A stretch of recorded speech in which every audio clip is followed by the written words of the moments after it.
ఘట్టములలో ఒకటి షణ్ముఖోత్పత్తి అంటారు. ఇది ఎంత శక్తివంతం అంటే గర్భిణీ స్త్రీలు కానీ ఈ సర్గల్ని పారాయణ చేస్తే తప్పకుండా వాళ్ళకి సంతానం కలుగుతుంది, సంతానం ఉత్తమమైన సంతానం కలుగుతుంది, ఎటువంటి సమస్యలు లేకుండా వాళ్ళకి ప్రసవం అవుతుంది.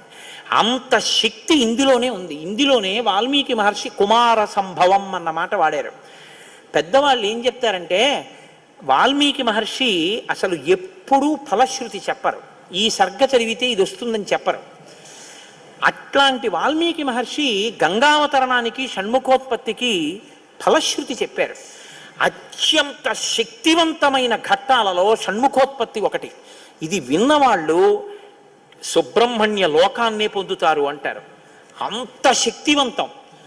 ఇందులో కుమార సంభవం అన్న మాట వాల్మీకి మహర్షి వాడారు. దీన్నే కాళిదాస్ గారు